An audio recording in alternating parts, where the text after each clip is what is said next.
Right, so yeah, it's a called, oh my life, written out too small. So the other side had, brain's gone, arches.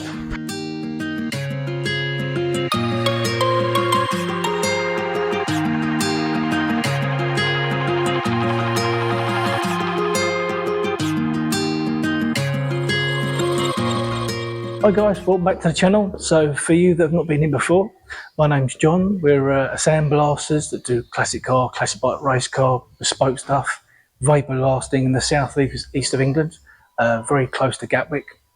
So this week we've got quite a special car. This one's actually a race car, been a race car most of its life, and it's staying to be a race car as well. So this week guys, we've got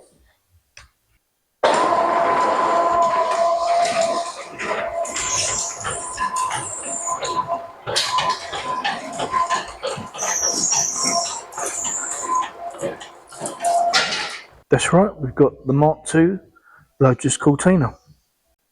Yep, that's it. It's a Cortina twin cam, or Lotus Cortina Mark II.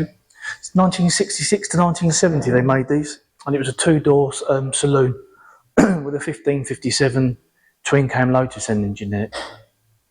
So there were actually two 4-doors made for mid-Anglian constabulary, for a fast pursuit or just a general fast patrol car.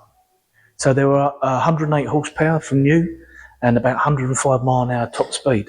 So they were quite quick in their day, and in their day they weren't overly cheap. Just over £1,000 would buy you one of these in the late 60s.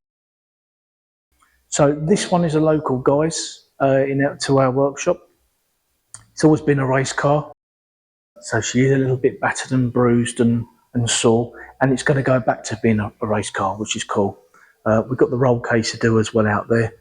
We've got doors, boot bonnet over there. We've got hinges and grills to go on as well. And obviously the shell inside and out, upside down. So I've got to make the rotisserie fit, which to be honest looks very similar to sort of an Escort. Through the front bumper irons, across the back panel. It's got captive nuts for me to try and pick up on. So probably because it's red hot outside at the minute, it's 30 degrees. We've got the heat back again. I'm probably going to get the spit to fit, push this out, get all the panels knocked out the way, then get on with the car. So I'll just do that first. Please guys, like, subscribe. Out of all of you that watch, only actually 16% are subscribed. Be great if we can get more, although it is still going up, which is really cool. So thank you very much there. So right, this I'll get the framework out. I'm going to try and make something fit this. Lost in a city, still so far from home. I've searched for you all my life. Cast out like a shadow, racing towards the light. I pray to see you one more time.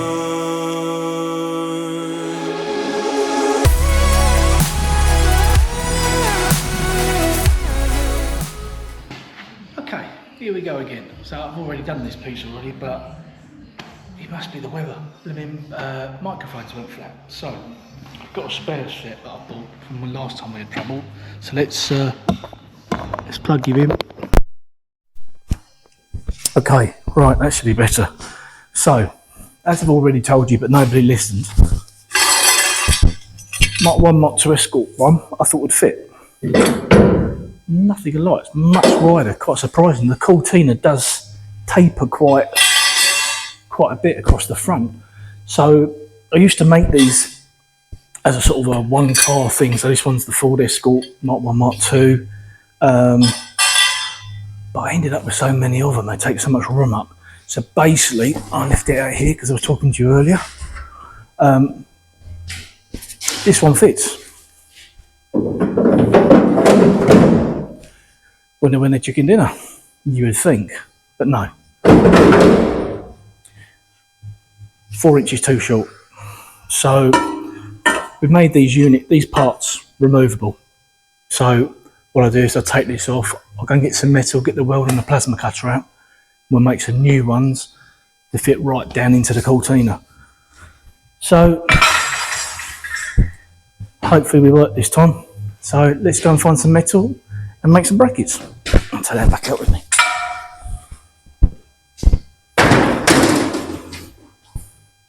Okay, well, me and Jim have a scrap pile. I've just gone through the scrap bin, found some 40mm box. So what I'm going to do is cut it to get some slithers, but I'm going to leave a little bit of the return so we've got a bit of strength in it. So get the plasma cutter out and one of the many TikTok lovers, TikTok pens. I shall mark this out, cut it down, and then I think what we'll do is drill them up first, get it all to bolt to the car, go from there. So let's get the plasma out. Come with me and guide me through the dark. Stand by, watch me fall. Right, that's all marked out, ready to cut. We'll cut the length first. Oh, maybe not. Yeah, no, we will. We'll cut the length first. Drew, one of my customers, has come in. Drew loves his German. He's got Porsche 356s, Messerschmitt. He loves all this quirky stuff. He's also got a Land Rover, but I won't hold that against him. So Drew's just come in with. This is gonna be, I'm not gonna try and make that I know exactly what I'm talking about, because I don't know about most stuff I'm talking about. But I've got my piece of paper down here. So Drew turned up with this. So it's a World War II M35 German helmet. He loves his German stuff. So it's this is a small one, an ET62. ET made it. So this is in black. So World War II, it would have been a dark blue grey because it would have been the Luftwaffe Air Force. But after World War II, the Czechs got hold of these, stripped them of all their paints, and painted them black with a Fabricating badge on the front. So Drew's got this one back. Inside, nothing at the minute, but they have an aluminium band with a leather padding. I mean, mate, that wouldn't have done you a lot of good, but it obviously did save you some sort of a bullet ricocheting. So we'll do this, we'll knock this off as well. So could use it as my new blast hat, or while I'm plasmering, I think we'll use it. So right, let's plasma this metal. So safety first. Got to be careful nowadays, you're never too sure.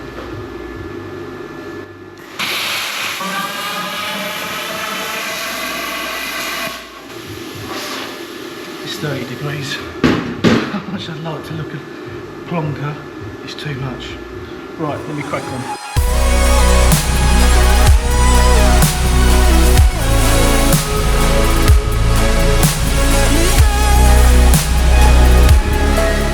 Right, well I just started cleaning it up, getting the burrs off. I thought I'd start cleaning the metal up.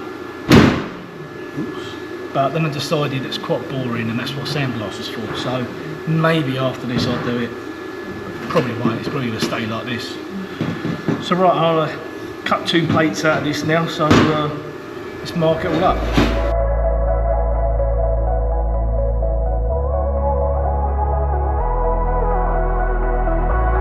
Right, so I've just clamped this piece of metal on here. It's not perfect because we normally have like some small angle. So I've basically got a guide to go all the way down. It's going to make it a bit interesting, but let's give it a go. Put these on. Put this on.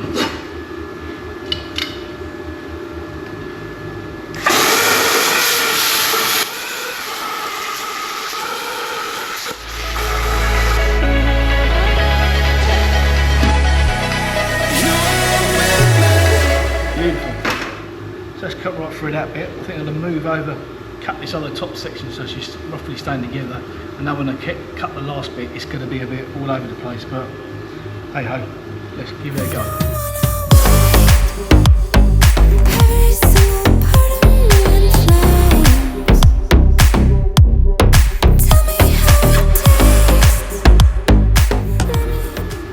so that's that cut out.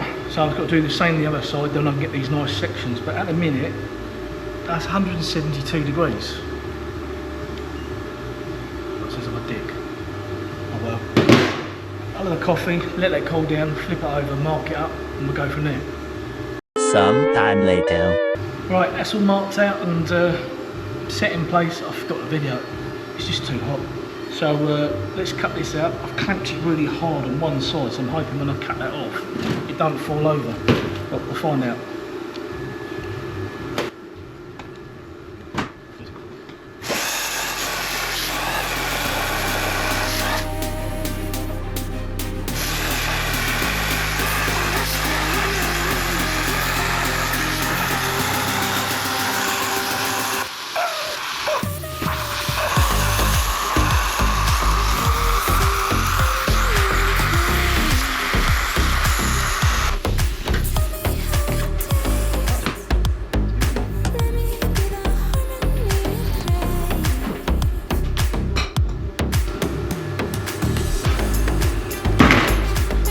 Working, I realise the collar's come off.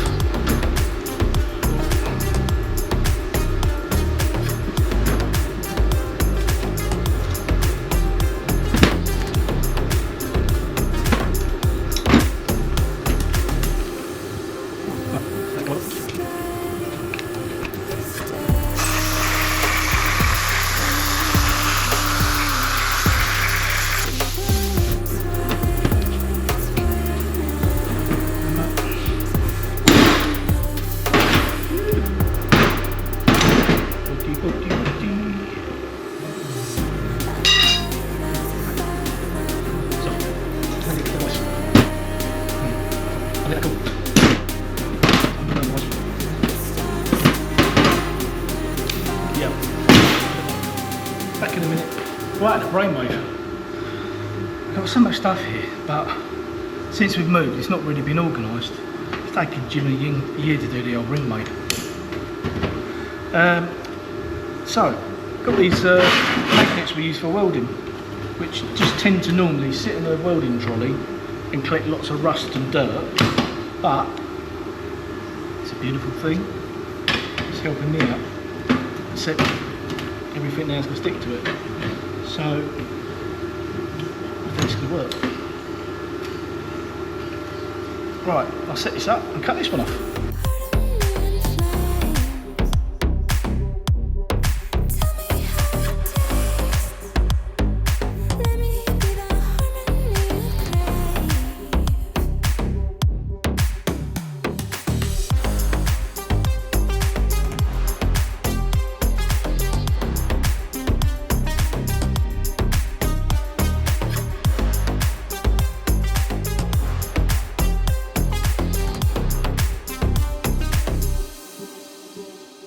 Oh, well, that's a bit of a blow.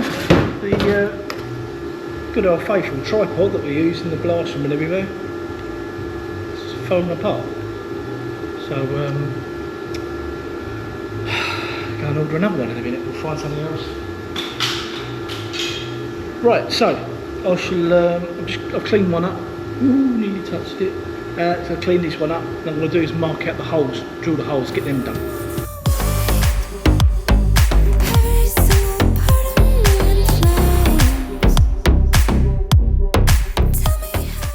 Well, GoPro's a bit like me today. GoPro keeps, oh, sorry down here. GoPro keeps turning off because it's too hot. So that's really awesome. The iPhone might be coming out of there. Right, so measure up these distances. Like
they're drilled and ready to weld on. Testing them on, they're all good. I'm done. It's so hot, it's unbearable. So what I'm going to do is clear up now. Tomorrow's supposed to be cooler, but I'm going to get it ready so I can go straight in a blast in the morning. And then what I'm going to do is blast. So obviously, let's take you over here. So once we put the frame in here, you can't easily get to this section here. And again on the back, so the way it works on the back is it bolts through here. These two bolt holes here. So we end up with a bar right the way across here. So you can't get to that, and especially you can't get to that bit. So I'm going to get it ready, do the panels tomorrow, do these sections, if not more, see how time goes, but at least get these bits done, and then I'll carry on finishing off the frame and everything, do our little German hat as well. But yeah, I'm too hot. I'm going to get ready for tomorrow and then call it a day. So, see you guys in the morning for a blast up. The next morning. Right, good morning guys. It's hot already, so let's crack on and get in there.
Right, so I did a bit more, I did a couple of panels.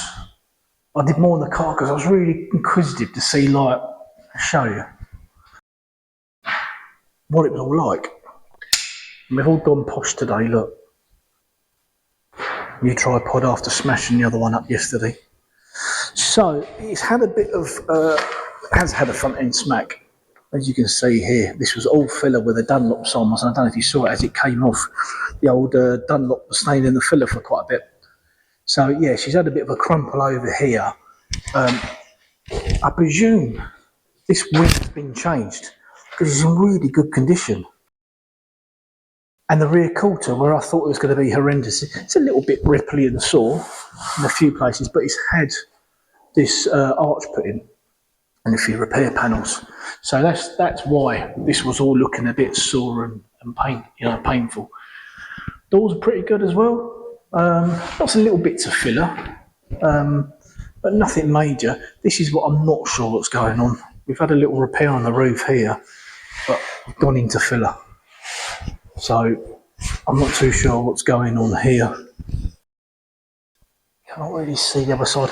People are quite clever, but they tend to fill both sides. In the race car world, it's not great because it's weight.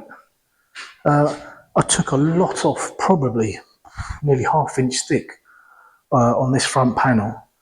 But obviously you can see this is how this is looking at the minute. Probably going to be the same. I'd imagine that rear arch is the same as well. You know, a bit messed up. But yeah, I'm going to clear up. I've got all this lot to prime up. All the hinges, the grille, that door there. Yeah, I got a bit carried away with the old, shut you back in there. Oh, I found it like that. I got a bit carried away really. I was only going to do a few little spots just to see, you know, what it was like, because I thought it was going to be really bad filler. And then I got carried away. It was quite enjoyable, to be honest. So, yeah, I'll have a clear up, cup of coffee, and then get it all ready for the morning, and then probably do the same again tomorrow. Hit the panels, see if I can get them all done this time. If not, carry on with the back. Right, so let's clean up. Oh, as I remember as well, in that blast as well, I did the old German hat for our mate Drew.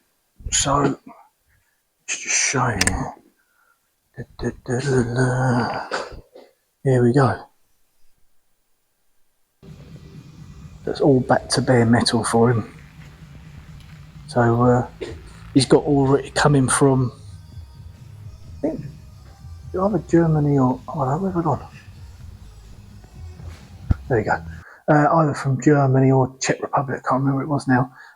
He's got the new leather and aluminium band coming. So I'm leaving that bare metal for Drew because he's painting it all the original ways it was done. So I'm not going to touch it now or wear it. I just have to take my life into my own hands. So right, back to the sweeping.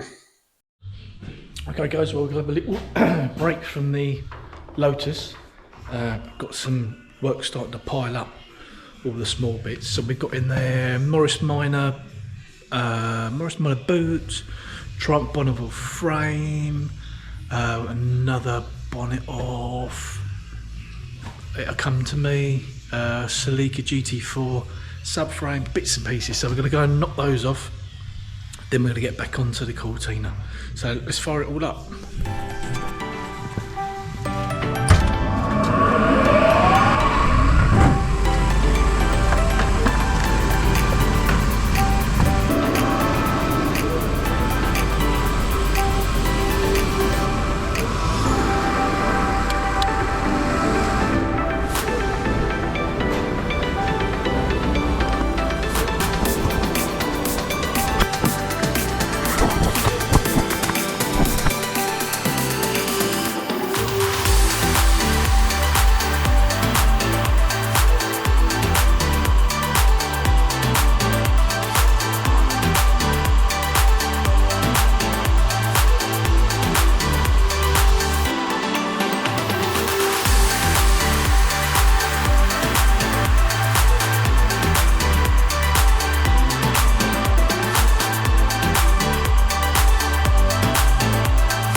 Right, so that's going to be it for this week. I'm spending ages editing.